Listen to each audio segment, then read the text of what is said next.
একটু চোখ বন্ধ করুন। কল্পনা করুন আজ থেকে কয়েক বছর পরের এক নিঝুম সকাল। গত ৩ বছর ধরে পৃথিবীতে ঠিকমতো বৃষ্টি হয়নি। মাটি ফেটে চৌচির হয়ে আছে, কুয়োগুলো শুকিয়ে গেছে অনেক আগে। আপনি আজ সকালে ঘুম থেকে উঠলেন এক বুক তৃষ্ণা আর পেটে তীব্র ক্ষুধা নিয়ে। আপনার ঘরের কোণায় আপনার ছোট সন্তানটি ক্ষুধায় কাতরাচ্ছে, তার কান্না করার মতো শক্তিটুকু আর অবশিষ্ট নেই। আপনি দরজা খুলে বাইরে বের হলেন, দেখলেন আপনার পাড়ার মানুষগুলো পাগলের মতো একদিকে ছুটছে। সবার চোখে মুখে এক অদ্ভুত আতঙ্ক, আবার একই সাথে এক অদ্ভুত উন্মাদনা। আপনি পাশের একজনকে থামিয়ে জিজ্ঞেস করলেন, কি হয়েছে, সবাই ওদিকে কেন ছুটছে? সেই লোকটির চোখে মুখে খুশির ঝিলিক। সে হাঁপাতে হাঁপাতে বলল, ভাই, আপনি এখনও শোনেননি? শহরের শেষ প্রান্তে একজন এসেছেন। তিনি মরুভূমির মাঝখানে হাত তুলতেই ঝরঝর করে বৃষ্টি নামছে। তিনি ইশারা করতেই মৃত জমি থেকে সবুজ ফসল বেরিয়ে আসছে। এমনকি তিনি নাকি মৃত মানুষকে স্পর্শ করলে তারা কথা বলে উঠছে। আপনার বুকটা ধক করে উঠল। লোকটা আপনার হাত ধরে টানতে টানতে বলতে লাগলো, চলুন ভাই, তিনি বলছেন তিনি নাকি আমাদের ভাগ্যবিধাতা। তিনি বলছেন আমিই তোমাদের রব। চোখে না দেখলে বিশ্বাস করবেন না ভাই, চলুন। আপনি স্তব্ধ হয়ে দাঁড়িয়ে থাকলেন। আপনার চারপাশের চেনা পৃথিবীটা যেন চোখের পলকে অচেনা হয়ে গেল। এক প্রবল দোটানায় পড়ে গেলেন আপনি। আপনার এক মন বলছে এটা অসম্ভব, আল্লাহ ছাড়া কেউ রব হতে পারে না।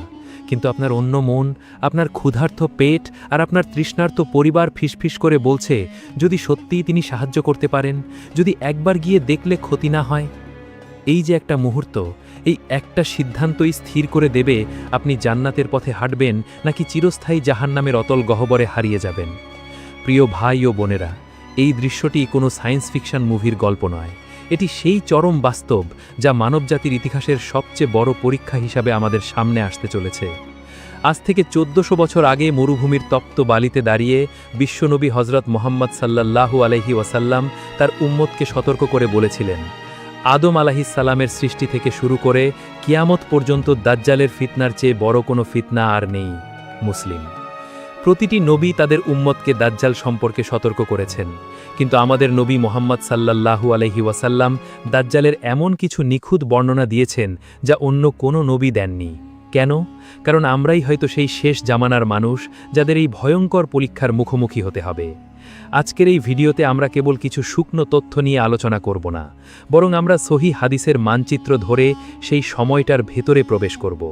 আমরা দেখার চেষ্টা করব দাজ্জাল যখন আসবে তখন পৃথিবীর অবস্থা কেমন হবে, সে কিভাবে আমাদের বাবা মায়ের রূপ ধরে আমাদের সামনে আসবে, কিভাবে সে আমাদের ঈমানকে তাসের ঘরের মতো গুড়িয়ে দিতে চাইবে, আর সবচেয়ে গুরুত্বপূর্ণ, সেই দিন আপনি এবং আমি কিভাবে নিজেদের ঈমানকে রক্ষা করব। প্রস্তুত হন, কারণ আজ আমরা এক এমন যাত্রায় যাচ্ছি যেখানে প্রতিটি মোড়েই অপেক্ষা করছে এক একটি পরীক্ষা। দাজ্জালের সেই ফিতনা যা থেকে বাঁচার জন্য আল্লাহর রাসূল সাল্লাল্লাহু আলাইহি ওয়াসাল্লাম প্রতিটা নামাজের শেষ বৈঠকে আশ্রয় চাইতেন। দাজ্জাল হুট করে একদিন সকালে আপনার সামনে এসে দাঁড়াবে না। শয়তানি শক্তির এই চূড়াস্পর্শী ফিতনা আসার আগে পুরো পৃথিবীটাকে এক ভয়াবহ পরিস্থিতির মধ্য দিয়ে যেতে হবে। দাজ্জালের জন্য এক বিশাল স্টেজ তৈরি করা হবে, যেখানে মানুষ ক্ষুধার জ্বালায় হিতাহিত জ্ঞান হারিয়ে ফেলবে। রাসূলুল্লাহ সাল্লাল্লাহু আলাইহি ওয়াসাল্লাম সেই সময়টার এক রোমহর্ষক বর্ণনা দিয়েছেন। তিনি বলেছেন, দাজ্জালের বের হওয়ার ঠিক আগে ৩টি বছর হবে অত্যন্ত কঠিন। সুনানে ইবনে মাজাহ। প্রথম বছর, কল্পনা করুন চৈত্র মাসের তপ্ত দুপুর, কিন্তু সেই দুপুর যেন শেষই হচ্ছে না। আকাশে মেঘ জমে, আপনি মেঘের দিকে তাকিয়ে বৃষ্টির জন্য দোয়া করেন, কিন্তু সেই মেঘ এক ফোঁটা পানি না দিয়ে পূব আকাশ থেকে পশ্চিমে উড়ে যায়। রাসূল সাল্লাল্লাহু আলাইহি ওয়াসাল্লাম বলেছেন, প্রথম বছর আল্লাহ তাআলা আকাশকে নির্দেশ দেবেন তার 1/3 আটকে রাখতে, আর জামিনকে নির্দেশ দেবেন তার ফসলের 1/3 উৎপাদন না করতে। হয়তো শুরুতে মানুষ ভাববে এটা সাধারণ কোনো খরা, হয়তো পরের বছর ঠিক হয়ে যাবে, কিন্তু বাজারের দাম বাড়তে শুরু করবে। মধ্যবিত্ত পরিবারগুলো তাদের সঞ্চয় ভেঙে খেতে শুরু করবে। দ্বিতীয় বছর, এবার পরিস্থিতি নিয়ন্ত্রণের বাইরে চলে যাবে। আল্লাহ আকাশকে বলবেন তার 2/3 আটকে রাখতে, জমিন তার ফসলের 2/3 ফলানো বন্ধ করে দেবে। কল্পনা করুন সেই দৃশ্য, নদীগুলো শুকিয়ে ছোট নালা হয়ে গেছে, বড় বড় বিল আর পুকুরের তলার মাটি ফেটে চৌচির। গ্রামের পর গ্রাম মানুষ তাদের গৃহপালিত পশুদের মরতে দেখবে। খামারের গরুগুলো ঘাসের অভাবে হাড্ডিসার হয়ে মাটিতে পড়ে থাকবে। মানুষের মনে এবার আতঙ্ক জেঁকে বসবে। এক মুঠো চালের দাম হবে সোনার চেয়েও বেশি। মা তার সন্তানের মুখে খাবার তুলে দিতে না পেরে আড়ালে গিয়ে চোখের পানি ফেলবে। মানুষে মানুষে হানাহানি শুরু হবে এক টুকরো রুটির জন্য। তৃতীয় বছর, চূড়ান্ত পরীক্ষা। এই বছরটি হবে মানবজাতির ধৈর্যের শেষ সীমা। আকাশকে নির্দেশ দেওয়া হবে এক ফোঁটা বৃষ্টিও যেন মাটিতে না পড়ে, আর জমিনকে বলা হবে একটি সবুজ ঘাসও যেন না জন্মায়। সূর্যের তাপ যেন চামড়া পুড়িয়ে দেবে। পৃথিবীটা একটা তপ্ত কড়াইয়ের মতো হয়ে যাবে। চারিদিকে শুধু হাহাকার। রাসূল সাল্লাল্লাহু আলাইহি ওয়াসাল্লাম বলেছেন, এই তৃতীয় বছরে পৃথিবীতে আর কোনো চতুষ্পদ প্রাণী অবশিষ্ট থাকবে না, সব মারা যাবে। রাস্তায় হাঁটলে আপনি দেখবেন মানুষ না খেয়ে কঙ্কালের মতো হয়ে গেছে। চারিদিকে লাশের গন্ধ। মানুষ একে অপরের দিকে তাকাবে ঠিকই, কিন্তু সাহায্য করার মতো শক্তি কারো থাকবে না। পৃথিবীটা এক জীবন্ত জাহান্নামে পরিণত হবে। এখন একটি প্রশ্ন আপনার মনে আসতে পারে। সাহাবীগণও আল্লাহর রাসূলকে সাল্লাল্লাহু আলাইহি ওয়াসাল্লাম এই প্রশ্ন করেছিলেন, হে আল্লাহর রাসূল, সেদিন মুমিনরা কি খেয়ে বেঁচে থাকবে? সব যদি শেষ হয়ে যায় তবে মানুষ বাঁচবে কিভাবে? আল্লাহর রাসূল এক অদ্ভুত উত্তর দিয়েছিলেন। তিনি বলেছিলেন, তাসবিহ অর্থাৎ সুবহানাল্লাহ, তাহমিদ অর্থাৎ আলহামদুলিল্লাহ এবং তাকবীর অর্থাৎ আল্লাহু আকবার সেদিন তাদের খাবারের কাজ করবে। সুনান ইবনে মাজাহ। অর্থাৎ যাদের হৃদয়ে আল্লাহর জিকির থাকবে, যাদের রূহ আল্লাহর সাথে যুক্ত থাকবে, আল্লাহ তাআলা ফেরেশতাদের মতো তাদের তৃপ্তি দান করবেন। তাদের ক্ষুধা লাগবে না, তাদের তৃষ্ণা পাবে না।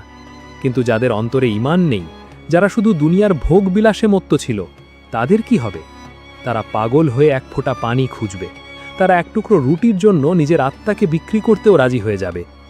মানুষের এই চরম অসহায়ত্ব, এই ক্ষুধার জ্বালা আর এই মৃত্যু ভয়, ঠিক এই মুহূর্তটাকে বেছে নেবে দাজ্জাল। যখন পুরো পৃথিবীটা ধ্বংসস্তূপে পরিণত হয়েছে, যখন মানুষের আর কোনো আশা নেই, ঠিক তখনই পৃথিবীর পূর্ব দিগন্ত থেকে এক ব্যক্তির আবির্ভাবের খবর ছড়িয়ে পড়বে, যে বলবে, আমি তোমাদের ত্রাণকর্তা, আমি তোমাদের জীবন দিতে এসেছি। সে তার সাথে নিয়ে আসবে পাহাড়ের মতো রুটির স্তূপ আর নদীর মতো সুশীতল পানি। 3 বছর না খেয়ে থাকা মানুষগুলো যখন সেই খাবারের পাহাড় দেখবে, তারা হিতাহিত জ্ঞান হারিয়ে সেদিকে ছুটতে থাকবে। তারা ভুলে যাবে নবীজি সাল্লাল্লাহু আলাইহি ওয়াসাল্লামের সেই সতর্কবাণী। তারা ভুলে যাবে যে এটা কোনো রহমত নয়, বরং এটা ইতিহাসের সবচেয়ে বড় ফাঁদ।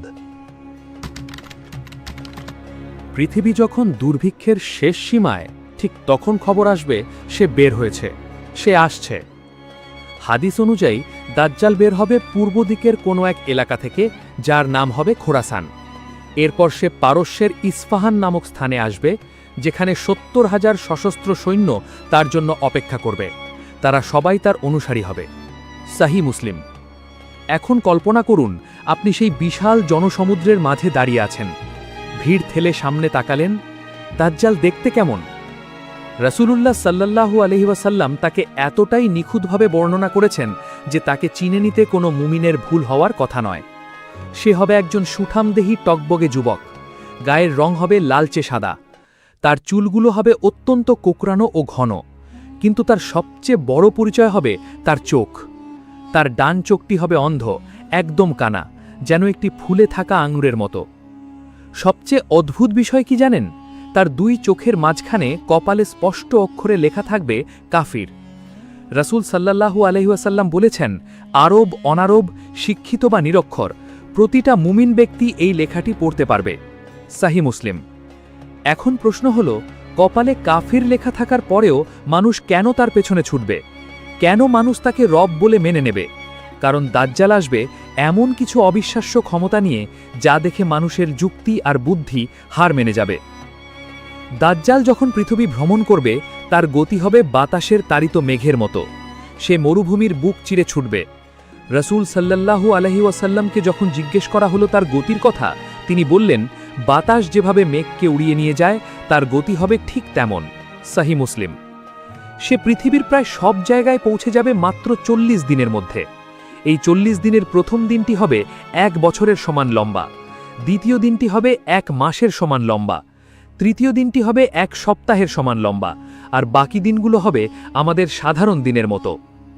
কল্পনা করুন, আপনি 3 বছর যাবৎ 1 ফোঁটা পানি পান করতে পারেননি। আপনার সামনে দাজ্জাল এসে দাঁড়ালো। সে তার হাত ইশারা করল আর সঙ্গে সঙ্গে এক বিশাল বাগান তৈরি হয়ে গেল। সেখানে থোকা থোকা ফল ঝুলছে, সেখান দিয়ে দুধ আর মধুর নদী বয়ে যাচ্ছে। রাসূল সাল্লাল্লাহু আলাইহি ওয়াসাল্লাম বলেছেন, দাজ্জালের সাথে দুটি বহমান নদী থাকবে। একটি দেখতে সাদা টলটলে পানির মতো, অন্যটি দাউ দাউ করে জ্বলা আগুনের মতো। রাসূল সাল্লাল্লাহু আলাইহি ওয়াসাল্লাম আমাদের সাবধান করে দিয়ে বলেছেন, তোমাদের কেউ যদি সেই সময় উপস্থিত থাকে তবে সে যেন আগুনের নদীটিকে বেছে নেয়, কারণ ওটা আসলে শীতল পানি, আর যেটা পানি মনে হচ্ছে ওটা আসলে আগুন। সহিহ মুসলিম। এটাই দাজ্জালের প্রতারণা।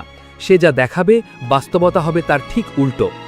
সে এক জনপদে গিয়ে বলবে, আমিই কি তোমাদের রব নই? যখন সেই জনপদ তাকে মেনে নেবে, সাথে সাথে আকাশ থেকে বৃষ্টি পড়বে, তাদের জমি ফসলে ভরে উঠবে, তাদের পশুগুলো মোটা হয়ে যাবে।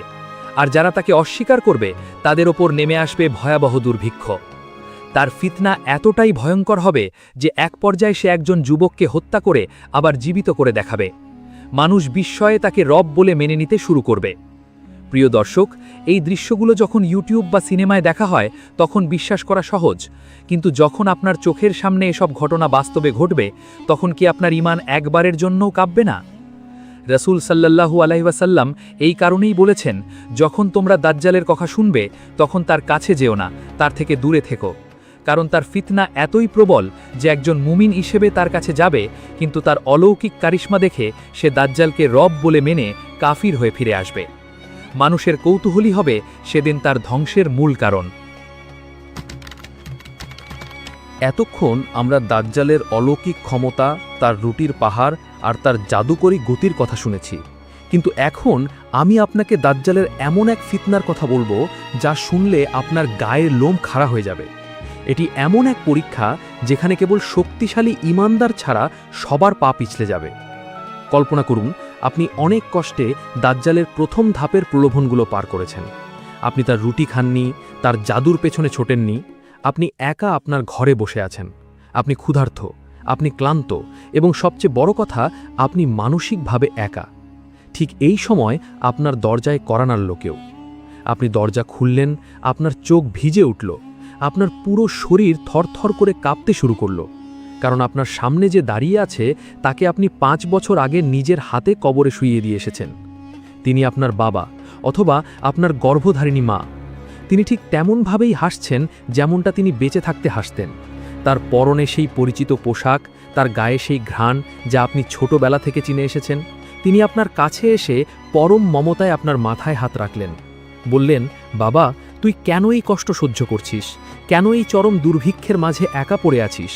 দেখ, আমি ফিরে এসেছি। আপনি কাঁদতে কাঁদতে বললেন, বাবা, আপনি তো মারা গিয়েছিলেন, আপনি ফিরে এলেন কিভাবে? তখন তিনি ইশারা করবেন সেই অভিশপ্ত দাজ্জালের দিকে। তিনি বলবেন, ওই যে দেখছিস যুবকটি দাঁড়িয়ে আছে, তিনিই আমাকে জীবন দান করেছেন, তিনিই আমাদের সৃষ্টিকর্তা, তিনিই আমাদের প্রকৃত রব। বাবা, তুই যদি তাকে মেনে নিস তবে আমরা আবার আগের মতো সুখে থাকতে পারব। চল তার কাছে। প্রিয় ভাই ও বোনেরা, এই মুহূর্তে আপনি কি করবেন? আপনি কি পারবেন নিজের মৃত মা বা বাবার কথা অমান্য করতে? রাসূলুল্লাহ সাল্লাল্লাহু আলাইহি ওয়াসাল্লাম এই ভয়াবহ দৃশ্যটির বর্ণনা দিয়েছেন। তিনি বলেছেন, দাজ্জালের সাথে শয়তানরা থাকবে। সে একজন গ্রাম্য মানুষের কাছে গিয়ে বলবে, আমি যদি তোমার মৃত বাবা মাকে জীবিত করে দিই তবে কি তুমি সাক্ষ্য দেবে যে আমি তোমার রব? সে বলবে, হ্যাঁ। তখন 2 জন শয়তান তার বাবা ও মায়ের রূপ ধরে তার সামনে আসবে এবং বলবে, হে বৎস, তুমি তাকে অনুসরণ করো, সেই তোমার রব। সুনানে ইবনে মাজাহ, আহমদ। এটা ভাবতেই কলিজা কেঁপে ওঠে। যে শয়তান সারা জীবন আপনাকে ধোঁকা দেবার চেষ্টা করেছে, সেই শয়তানই আপনার জীবনের সবচেয়ে প্রিয় মানুষের চেহারা নিয়ে আপনার সামনে এসে শিরকের দাওয়াত দেবে। এই পরিস্থিতি থেকে কে বাঁচবে? বাঁচবে কেবল সেই ব্যক্তি যার হৃদয়ে আল্লাহর প্রতি বিশ্বাস আছে, যার হৃদয়ে রাসূলুল্লাহ সাল্লাল্লাহু আলাইহি ওয়াসাল্লামের সুন্নাহ গেঁথে আছে। যে ব্যক্তি জানবে এরা আসলে আমার বাবা মা নন, বরং শয়তান তাদের রূপ ধারণ করেছে। সেই চরম মুহূর্তে মুমিন তার বাবার চেহারার দিকে তাকাবে না, সে তাকাবে ওই দাজ্জালের কপালের দিকে। সে সেখানে স্পষ্টভাবে লেখা দেখবে, কাফের। সে মনে মনে বলবে, আমার রব কখনো কানা হতে পারেন না, আমার রব কোনো মানুষের মুখাপেক্ষী নন, আমার রবকে দেখা সম্ভব নয়। রাসূল সাল্লাল্লাহু আলাইহি ওয়াসাল্লাম বারবার এই কথাটি আমাদের কানে দিয়ে গেছেন, তোমাদের রব কানা নন। সহিহ বুখারী। আল্লাহ সুবহানাহু ওয়া তাআলা সকল ত্রুটি থেকে পবিত্র। দাজ্জালের চোখ থাকবে কানা, তার কপালে থাকবে কলঙ্কের তিলক। সে নিজেকে রব দাবি করলেও সে আসলে একটা অতি নগণ্য সৃষ্টি মাত্র। কিন্তু কল্পনা করুন সেই সব সাধারণ মানুষের কথা যারা হাদিস জানত না, যারা শুধু আবেগের বশবর্তী হয়ে চলে। তারা যখন দেখবে তাদের মৃত স্বজনরা ফিরে এসেছে, তারা দলে দলে দাজ্জালের পায়ে লুটিয়ে পড়বে। তারা ভাববে যে আমার মরা মাকে ফিরিয়ে দিয়েছে সে আল্লাহ ছাড়া আর কে হতে পারে। এই আবেগই হবে সেদিন মানুষের সবচেয়ে বড় শত্রু। দাজ্জাল আপনার সবচেয়ে দুর্বল জায়গায় আঘাত করবে, আর তা হলো আপনার প্রিয়জনের প্রতি ভালোবাসা। সে আপনার অভাবকে পুঁজি করবে, সে আপনার একাকিত্বকে পুঁজি করবে। দাজ্জাল পুরো পৃথিবী চষে বেড়াবে। একের পর এক শহর তার পদানত হবে। তার রুটির পাহাড় আর জাদুর মোহে অন্ধ হয়ে লক্ষ লক্ষ মানুষ তার পেছনে লাইন দেবে। কিন্তু পৃথিবীতে এমন দুটি জায়গা থাকবে যেখানে দাজ্জাল শত চেষ্টা করেও তার অপবিত্র পা রাখতে পারবে না। সেটি হলো মক্কা এবং মদিনা। কল্পনা করুন সে দৃশ্য। দাজ্জাল তার বিশাল বাহিনী নিয়ে মদিনার উপকণ্ঠে এসে পৌঁছেছে। সে মদিনার দিকে তাকাচ্ছে, তার চোখ ক্রোধে লাল হয়ে আছে। সে মদিনার প্রবেশপথে পা রাখতে চায় কিন্তু পারে না, কারণ রাসূলুল্লাহ সাল্লাল্লাহু আলাইহি ওয়াসাল্লাম বলেছেন মদিনার প্রতিটি প্রবেশপথে ফেরেশতারা সারি বেঁধে দাঁড়িয়ে তলোয়ার হাতে পাহারা দিচ্ছে। সহিহ বুখারী। দাজ্জাল মদিনার বাইরে জুরুফ নামক একটি লোনা জমিতে তাঁবু গাড়বে।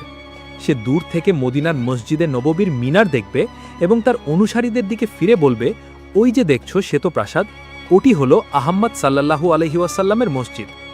কিন্তু দাজ্জাল মদিনার ভেতরে ঢুকতে না পারলেও সে এক ভয়ঙ্কর চাল চালবে। সে মদিনার মাটির ওপর আছাড় দেবে, আর সাথে সাথে পুরো মদিনা শহর 3 বার শক্তিশালী ভূমিকম্পে কেঁপে উঠবে। এই ভূমিকম্প কেন? এটি কোনো প্রাকৃতিক দুর্যোগ নয়, এটি হলো একটি ছাঁকুনি। এই ভূমিকম্পের ফলে মদিনার ভেতরে লুকিয়ে থাকা যত মুনাফিক এবং দুর্বল ঈমানদার আছে তারা ভয়ে শহর ছেড়ে বেরিয়ে আসবে। তারা ভাববে ভেতরে থাকা নিরাপদ নয়, বাইরে দাজ্জালের কাছে গেলেই হয়তো বাঁচা যাবে। মদিনা সেদিন নিজেকে পবিত্র করে নেবে। খাঁটি সোনা আর খাদ যেমন আলাদা হয়ে যায়, তেমনি মুমিন আর মুনাফিক আলাদা হয়ে যাবে। ঠিক এই সময় মদিনা থেকে একজন যুবক বের হয়ে আসবে। সে কোনো নবী নয়, সে কোনো অলৌকিক ক্ষমতার অধিকারীও নয়। সে কেবল একজন সাধারণ মুমিন, যার অন্তরে রাসূলুল্লাহ সাল্লাল্লাহু আলাইহি ওয়াসাল্লামের হাদিসগুলো পাথরের মতো শক্ত হয়ে গেঁথে আছে। দাজ্জালের সশস্ত্র প্রহরীরা তাকে আটকে দেবে। তারা বলবে, তুমি কোথায় যাচ্ছ? তুমি কি আমাদের রবের ওপর ঈমান আনবে না? যুবকটি হেসে বলবে, আমার রব তো আরশে আজিমে আছেন। এই কানা দাজ্জাল কখনোই আমার রব হতে পারে না। প্রহরীরা ক্ষিপ্ত হয়ে তাকে মেরে ফেলতে চাইবে, কিন্তু তাদের মধ্যে কেউ একজন বলবে, দাজ্জাল তো বলেছে কাউকে হত্যা করতে হলে তার অনুমতি লাগবে। তারা যুবকটিকে টেনে হিঁচড়ে দাজ্জালের সামনে নিয়ে যাবে। দাজ্জাল সেই যুবকের দিকে অগ্নিদৃষ্টিতে তাকাবে। দাজ্জালের সেই ভয়ঙ্কর চেহারা আর তার চারপাশে থাকা শয়তানদের দেখে সাধারণ মানুষের কলিজা শুকিয়ে যাওয়ার কথা, কিন্তু সেই যুবক অবিচল। দাজ্জাল জিজ্ঞেস করবে, তুমি কি সাক্ষ্য দাও যে আমি তোমার রব? যুবকটি চিৎকার করে সবার সামনে বলবে, আমি সাক্ষ্য দিচ্ছি যে তুই সেই দাজ্জাল যার সম্পর্কে আল্লাহ রাসূল আমাদের সাবধান করে গিয়েছিলেন। দাজ্জাল তার অনুসারীদের দিকে তাকিয়ে উপহাস করে বলবে, আমি যদি একে মেরে ফেলে আবার জীবিত করি তবে কি তোমরা আমার উপর আরও বেশি বিশ্বাস করবে? সবাই সমস্বরে বলে উঠবে, হ্যাঁ। তখন দাজ্জাল এক ভয়ঙ্কর কাজ করবে। সে একটি করাত নিয়ে আসবে। সেই যুবককে মাঝখান দিয়ে চিরে 2 টুকরো করে ফেলা হবে। তার শরীরের এক অংশ আরেক অংশ থেকে আলাদা হয়ে যাবে। যুবকটি মারা যাবে। চারিদিকে নিস্তব্ধতা নেমে আসবে। দাজ্জাল গর্ব ভরে যুবকের লাশের 2 টুকরোর মাঝখান দিয়ে হেঁটে যাবে, এটা বোঝাতে যে সে জীবন মৃত্যুর মালিক। এরপর দাজ্জাল গর্জন করে বলবে, উত্থান করো। আল্লাহর হুকুমে সেই যুবক আবার জীবিত হয়ে উঠবে। সে যখন উঠে দাঁড়াবে তার মুখে কোনো ভয় থাকবে না, বরং তার মুখে থাকবে এক জান্নাতি হাসি। দাজ্জাল জিজ্ঞেস করবে, এখন তো বিশ্বাস করছো আমি রব? সেই যুবক এবার আরও তেজস্বী কণ্ঠে বলবে, এখন আমি নিশ্চিত হয়েছি যে তুই সেই দাজ্জাল। আল্লাহর কসম, আজকের আগে আমি এতটা নিশ্চিত ছিলাম না। দাজ্জাল এবার প্রচণ্ড রাগে তাকে আবার জবাই করতে চাইবে, কিন্তু সে অবাক হয়ে দেখবে তার ঘাড় থেকে গলা পর্যন্ত তামা বা লোহার মতো শক্ত হয়ে গেছে। দাজ্জাল তার তলোয়ার দিয়ে আঘাত করেও আর তার চামড়া ভেদ করতে পারছে না। দাজ্জাল তাকে আর কিছুই করতে পারবে না। সে রাগে তাকে ধরে তার সেই জাদুকরী আগুনের কুণ্ডলিতে নিক্ষেপ করবে।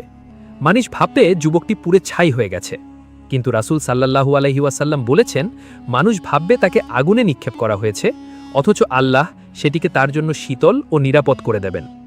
রাসূল সাল্লাল্লাহু আলাইহি ওয়াসাল্লাম আরও বলেছেন, এই যুবকটি হবে সেই জামানার শ্রেষ্ঠ শহীদ। সাহি মুসলিম। প্রিয় দর্শক, একবার ভাবুন তো, সেই যুবকের মধ্যে এই অসীম সাহস কোথা থেকে এলো? সেও তো রক্তে আর মাংসের মানুষ ছিল। তার এই সাহসের উৎস ছিল ইলম বা জ্ঞান। সে জানতো দাজ্জাল কি করতে পারে। সে জানতো দাজ্জালের জান্নাত আসলে জাহান্নাম। দাজ্জাল যখন আপনার সামনে আসবে, তখন আপনার সম্পদ বা শক্তি কাজে লাগবে না। আপনার একমাত্র ঢাল হবে আপনার ঈমান এবং রাসূল সাল্লাল্লাহু আলাইহি ওয়াসাল্লামের রেখে যাওয়া সতর্কবাণী। দাজ্জালের ফিতনা তখন চরম শিখরে। মক্কা আর মদিনা ছাড়া পুরো পৃথিবী তার দখলে। মুমিনদের একটি ছোট দল তখন সিরিয়ার দামেশকে একত্রিত হয়েছে। তারা কোণঠাসা, চারপাশ থেকে দাজ্জালের বিশাল বাহিনী তাদের ঘিরে ফেলেছে। বাইরে দাজ্জালের অট্টহাসি আর আস্ফালন, আর ভেতরে ক্ষুধার্ত তৃষ্ণার্থ মুমিনদের আল্লাহর কাছে অশ্রুসিক্ত প্রার্থনা। তাদের সেনাপতি ইমাম মাহদী, তারা এক ভয়াবহ অসম যুদ্ধের অপেক্ষায় আছেন। ঠিক তখনই আসবে সেই মুহূর্ত যার জন্য পুরো মানবজাতি অপেক্ষা করছে। ফজরের ওয়াক্ত হয়েছে। আকাশ তখনও অন্ধকার, কিন্তু পূব আকাশে ভোরের প্রথম আভা ফুটতে শুরু করেছে। মুমিনরা যুদ্ধের জন্য কাতারবদ্ধ হচ্ছেন। ঠিক তখনই হঠাৎ আকাশ চিরে এক অপার্থিব আলো নেমে আসবে। কল্পনা করুন সেই দৃশ্য। দামেস্কের জামে মসজিদের পূর্ব দিকের সাদা মিনারের উপর দুজন ফেরেশতা নেমে আসছেন। তাদের ডানাগুলো নূরের আলোয় ঝলমল করছে, আর সেই দুই ফেরেশতার কাঁধে হাত রেখে নেমে আসছেন একজন মানুষ। তিনি হলেন ঈসা ইবনে মারিয়াম আলাইহিসসালাম। রাসূল সাল্লাল্লাহু আলাইহি ওয়াসাল্লাম তার বর্ণনা দিয়েছেন, তিনি যখন নামবেন তার পরনে থাকবে দুটি হালকা হলুদ রঙের পোশাক। তার মাথা থেকে টপ টপ করে পানি ঝরছে বলে মনে হবে, যেন তার চুলগুলো মুক্তোর মতো চকচক করছে। সাহি মুসলিম। তিনি যখন মাটিতে পা রাখবেন, পুরো পরিবেশ এক জান্নাতি সুগন্ধিতে ভরে যাবে। মুমিনদের হৃদয়ে বয়ে যাবে প্রশান্তির হিমেল হাওয়া। ইমাম মাহদী তাকে দেখে এগিয়ে আসবেন এবং বলবেন, হে আল্লাহর রূহ, আপনি আমাদের নামাজের ইমামতি করুন। কিন্তু ঈসা আলাইহিসসালাম বিনয়ের সাথে বলবেন, না, তোমরা একে অপরের নেতা। এটি এই উম্মতের জন্য আল্লাহর এক বিশেষ সম্মান। ঈসা আলাইহিসসালাম একজন উম্মতি হিসাবে ইমাম মাহদীর পেছনে ফজর নামাজ আদায় করবেন। নামাজ শেষ হবে। এবার সময় হয়েছে ফিতনার শিকড় উপড়ে ফেলার। ঈসা আলাইহিসসালাম বলবেন, মসজিদের দরজা খুলে দাও। দরজা খোলা হবে। বাইরে দাজ্জাল তার ৭০,০০০ সশস্ত্র সৈন্য নিয়ে দম্ভ ভরে দাঁড়িয়ে আছে। কিন্তু যেই মুহূর্তে দাজ্জালের চোখ ঈসা আলাইহিসসালামের উপর পড়বে, তার সেই তথাকথিত খোদাই ক্ষমতা তাসের ঘরের মতো ভেঙে পড়বে। রাসূল সাল্লাল্লাহু আলাইহি ওয়াসাল্লাম বলেছেন, আল্লাহর শত্রু দাজ্জাল যখন ঈসা আলাইহিসসালামকে দেখবে, তখন সে পানিতে লবণ গলার মতো গলতে শুরু করবে। সাহি মুসলিম। ভয়ে দাজ্জাল পালাতে শুরু করবে। যে দাজ্জাল নিজেকে পৃথিবীর রব দাবি করেছিল, সে এখন এক সাধারণ ইঁদুরের মতো গর্ত খুঁজবে। সে পালাবে ফিলিস্তিনের দিকে। ঈসা আলাইহিসসালাম তার পিছু নেবেন। অবশেষে ফিলিস্তিনের লুদ নামক গেটের সামনে ঈসা আলাইহিসসালাম তাকে ধরে ফেলবেন। দাজ্জাল তখন ভয়ে কাঁপছে, তার দেহ গলে যাচ্ছে। ঈসা আলাইহিসসালাম তার হাতের বর্শা দিয়ে দাজ্জালকে আঘাত করবেন। দাজ্জালের সেই অশুভ জীবনের সমাপ্তি ঘটবে সেখানেই। ঈসা আলাইহিসসালাম তার রক্তিম বর্শা উঁচিয়ে মুমিনদের দেখাবেন এবং বলবেন, দেখো, এই সেই ব্যক্তি যে নিজেকে তোমাদের রব দাবি করেছিল, সে আজ চিরতরে নিঃশেষ হয়ে গেল। দাজ্জালের মৃত্যুর সাথে সাথে তার ৭০,০০০ সৈন্যের মধ্যে হাহাকার পড়ে যাবে। তারা পালাতে চাইবে, কিন্তু প্রকৃতির প্রতিটি অণুপরমাণু সেদিন মুমিনদের সাহায্য করবে। পাহাড়, পাথর আর গাছ কথা বলে উঠবে। তারা বলবে, হে মুমিন, আমার পেছনে একজন কাফির লুকিয়ে আছে, একে খতম করো। সাহি বুখারী। পৃথিবী থেকে মিথ্যার শেষ চিহ্নটুকু মুছে যাবে। অন্ধকার কেটে গিয়ে সত্যের সূর্য উঠবে। দাজ্জাল পরবর্তী সেই পৃথিবীটা কেমন হবে? রাসূল সাল্লাল্লাহু আলাইহি ওয়াসাল্লাম বলেছেন, দাজ্জালের মৃত্যুর পর ঈসা আলাইহিসসালামের শাসন আমলে পৃথিবীতে এমন শান্তি আসবে যা মানুষ আগে কখনো দেখেনি। হিংসা, বিদ্বেষ আর শত্রুতা মানুষের মন থেকে মুছে যাবে। মানুষ তাদের তলোয়ার ভেঙে চাষাবাদের লাঙল তৈরি করবে। মাটি এত বেশি ফসল দেবে যে একটি ডালিম একদল মানুষের জন্য যথেষ্ট হবে। সবচেয়ে বড় কথা, মানুষের মুখে তখন আর কোনো ফালতু কথা থাকবে না। থাকবে শুধু আল্লাহর জিকির আর তাসবিহ। পৃথিবীটা যেন ক্ষণিকের জন্য জান্নাতের এক টুকরো অংশ হয়ে যাবে। প্রিয় ভাই ও বোনেরা, এতক্ষণ আমরা যে রোমহর্ষক ঘটনার মধ্য দিয়ে গেলাম, তা কেবল কোনো গল্প নয়। এটি আমাদের নবীজি সাল্লাল্লাহু আলাইহি ওয়াসাল্লামের সেই কঠিন সতর্কবার্তা, যা আজ থেকে 1400 বছর আগে তিনি আমাদের জন্য রেখে গেছেন। হয়তো দাজ্জাল আমাদের জীবনে আসবে না, হয়তো সে আরও কয়েকশো বছর পর আসবে, কিন্তু দাজ্জালের সেই ফিতনা বা মরীচিকা কি আজ আমাদের চারপাশে নেই? মিথ্যাকে সুন্দর করে সাজানো, হারামকে আধুনিকতার নামে জায়েজ করা, আর এক গ্লাস পানির মতো সস্তায় ঈমান বিক্রি করে দেওয়া, এগুলো কি দাজ্জালেরই আগাম সংকেত নয়? যিনি আজ ছোট ছোট পাপে নিজের ঈমান হারিয়ে ফেলছেন, তিনি কি পারবেন সেই দিন দাজ্জালের রুটির পাহাড়কে অস্বীকার করতে? যিনি আজ ফজরের সময় আরামের ঘুম ছাড়তে পারছেন না, তিনি কি পারবেন সেই দিন দাজ্জালের জাদুকরী জন্নাতকে পায়ে ঠেলতে? রাসূলুল্লাহ সাল্লাল্লাহু আলাইহি ওয়াসাল্লাম আমাদের কেবল ভয় দেখাননি, তিনি আমাদের এই মহাসমুদ্র পাড়ি দেওয়ার 3টি শক্তিশালী ঢাল দিয়ে গেছেন। 1. সূরা কাহাফের প্রথম 10টি আয়াত। রাসূল সাল্লাল্লাহু আলাইহি ওয়াসাল্লাম বলেছেন, যে ব্যক্তি সূরা কাহাফের প্রথম 10টি আয়াত মুখস্থ করবে, সে দাজ্জালের ফিতনা থেকে নিরাপদ থাকবে। সহিহ মুসলিম। আজই এই আয়াতগুলো শিখুন এবং এর অর্থ বুঝুন।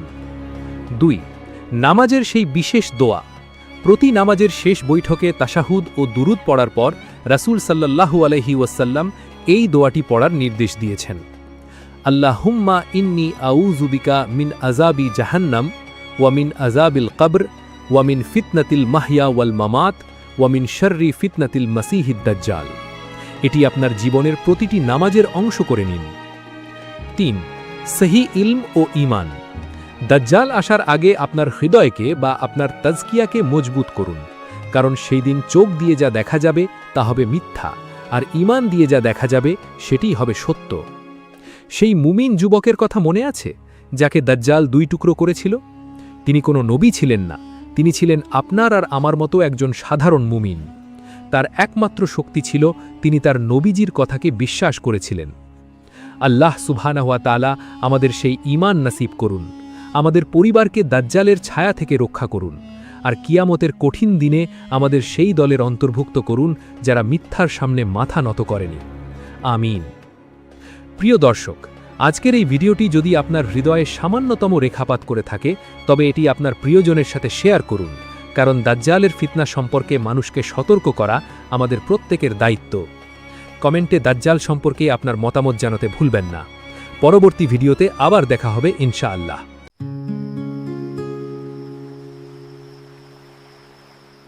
নতুন নতুন ইসলামী গল্প পেতে সাবস্ক্রাইব করে সাথে থাকুন।